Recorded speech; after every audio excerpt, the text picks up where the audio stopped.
हौसला बढ़ाया गया।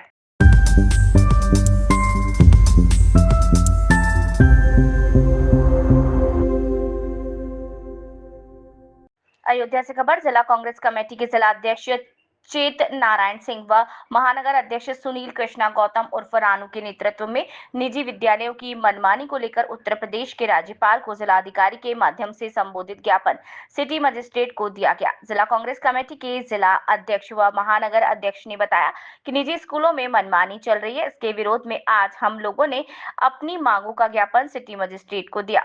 उत्तर प्रदेश के सभी स्कूलों में नए सत्र का प्रवेश प्रारंभ हो चुका है।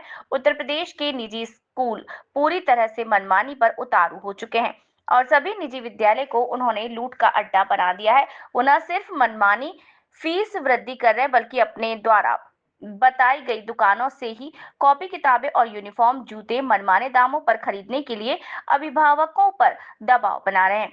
इस भीषण महंगाई में जहां एक तरफ अभिभावकों के लिए अपना घर चलाना मुश्किल हो रहा है, वहीं स्कूलों के इस लूट तंत्र के कारण घनघोर मानसिक प्रताड़ना से गुजर रहे हैं। निजी स्कूलों का ये आचरण न लोकतंत्र और न ही कल्याणकारी राज्य के सिद्धांतों के अनुकूल है।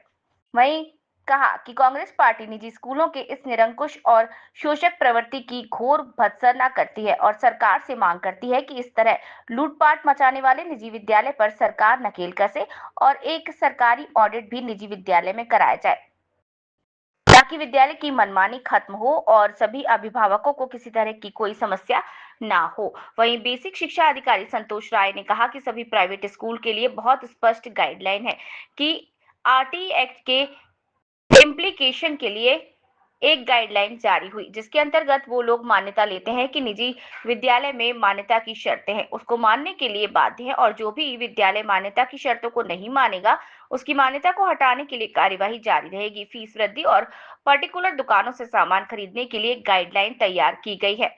कोई भी स्कूल अपने कैंपस में ना तो किताबें और ना ही ड्रेस का विक्रय कर सकता है और ना ही कोई पर्टिकुलर शॉप से लेने के लिए कह सकता है। अगर हमें ऐसी कोई शिकायत मिलेगी तो हम उसे विद्यालय के ऊपर कठोर कार्यवाही करेंगे। सभी अभिभावक स्वतंत्र हैं बच्चों का यूनिफॉर्म लेने के लिए और ड्रेस लेने के लिए। संतोष कुमार राय बेसिक शिक्षा अधिकारी ने ये जानकारी दी। देखिए, आज हम लोग यहाँ पर निजी विद्यालयों के लगातार फीस बढ़ोतरी के विरोध में यहाँ पर सिटी मजिस्ट्रेट साहब को ज्ञापन दिए हैं। हमारी मांग है कि निजी विद्यालय लगातार हर साल फीस बढ़ाते चले जा रहे हैं जिसका बोझ आम अभिभावक पर पड़ रहा है, उस अभिभावक पर पड़ रहा है जो लगातार पहले से महंगाई के बोझ तले दबा हुआ है। और ये निजी विद्यालय न सरकार को 1 रुपया टैक्स देते हैं न कोई समाज सेवा का कार्य करते हैं, तो आखिर किस कारण से इतना रुपए फीस बढ़ाते चले जा रहे हैं, इसका हम जवाब जानने के लिए यहाँ खड़े हुए हैं। इसके लिए हमारी उत्तर प्रदेश सरकार से और भारत सरकार से यह मांग है कि निजी विद्यालयों का ऑडिट कराया जाए और पता किया जाए कि हर साल कितने रुपए की पूंजी इकट्ठा कर रहे हैं और वो पैसा कहाँ जा रहा है। लगातार डेवलपमेंट फीस के नाम पर, ट्यूशन फीस के नाम पर हर साल फीस क्यों बढ़ाई जा रही है, उस फीस बढ़ाने के पीछे क्या कारण है, क्या मुद्दा है, इससे उन निजी विद्यालयों के प्रबंधकों से इसका स्पष्टीकरण लिया जाना चाहिए। पहले का समय था एक ही किताब से घर भर के 4 पीढ़ी के बच्चे पढ़ लेते थे, लेकिन आज का समय है हर साल नई किताबें लाई जा रही हैं। वो किससे पूछ कर लाई जा रही हैं, उसका कारण, उसका सारण निजी स्कूल ये बतावे कि जो पिछली किताब चल रही थी वो। प्राइवेट स्कूल्स के लिए बहुत स्पष्ट गाइडलाइन है कि जो आरटी एक्ट है और आरटी एक्ट के को इम्प्लीमेंटेशन के लिए जो जियो जारी हुआ है उसके अंतर्गत ही वो मान्यता लेते हैं और निजी विद्यालय जो मान्यता की शर्तें हैं उसको मानने के लिए बाध्य हैं और जो भी विद्यालय मान्यता की शर्तों का पालन नहीं करता है उसको मान्यता प्रत्याहरण की नियमानुसार कार्रवाई की जाती है। जो जिसकी आप बात कर रहे हैं कि फ़ीस की वृद्धि की या फिर अभिभावकों को पार्टिकुलर किसी दुकान से ड्रेस यूनिफॉर्म खरीदने के लिए या पाठ्यपुस्तकें खरीदने के लिए, उसके बारे में भी गाइडलाइन जारी है कि जो फ़ीस वृद्धि है वो विद्यालय अपने जो टोटल जो उनको आय और व्यय होता है उसका हर साल का लेखा जोखा देना पड़ता है और उसमें भी है कि 10% से ज़्यादा प्रॉफिट नहीं ले सकते। 3 वर्ष जो फीस होता है 3 वर्ष के बाद ही फीस वृद्धि की जा सकती है। दूसरा जो उसमें गवर्नमेंट ऑर्डर है कि कोई भी प्राइवेट स्कूल अपने कैंपस में न तो यूनिफॉर्म या पाठ्य पुस्तकों की शॉप रख सकता है, न ही किसी पार्टिकुलर दुकान से आप खरीदने के लिए बाध्य कर सकता है। तो ऐसी शिकायत जहाँ पे भी अगर पाई जा रही है कि अगर या तो विद्यालय के कैंपस में कोई पाठ्य पुस्तक की शॉप है या फिर यूनिफॉर्म की है, या आप किसी विद्यालय कोई किसी पार्टिकुलर दुकान से खरीदने के लिए किसी गार्जियन को विवश कर रहा है, तो उनके खिलाफ कठोर कार्रवाई की जाएगी। नहीं, गार्जियन स्वतंत्र हैं बच्चों का यूनिफॉर्म लेने के लिए और पाठ्य पुस्तकें लेने के लिए, वो किसी भी दुकान से ले सकते हैं।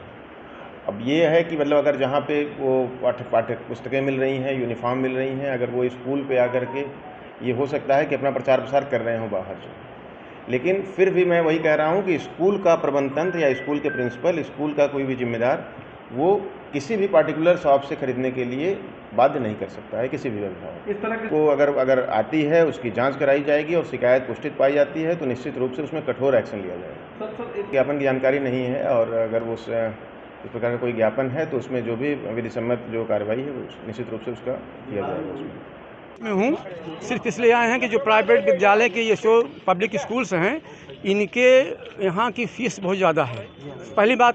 दूसरी बात यह है कि इनके जो प्रकाशन की किताबें हैं, एक साल चलाते हैं, दूसरे साल नहीं चलाते हैं। यह आम जनता पर भारी पड़ रहा है, इसलिए कि मान लीजिए किसी घर के 2-3 लड़के पढ़ रहे हैं, क्रमशः उसको पढ़ते रहें अपने आप में वे, लेकिन इनके पास ऐसी है कि आज इस सेशन में जो चलाएंगे किताब, अगले सेशन में उसको काट देते हैं। यह बहुत बड़ी समस्या है। क्या होना चाहिए? होना चाहिए कि किताबें कुछ दिन तक चलाई जाएँ, या तो जो NCERT की जो पुस्तकें उपलब्ध हैं उनको भी इनके चलाने का अधिकार है, लेकिन ये इनका उस पर कमीशन होता है। जो किताबें ये 35% बुक होती है, 65 लाभ होता है, मुनाफा होता है इसके लिए, इन प्रकाशनों के लिए। इससे पब्लिक जो है एकदम भारी चकनाचूर होती चली जा रही है।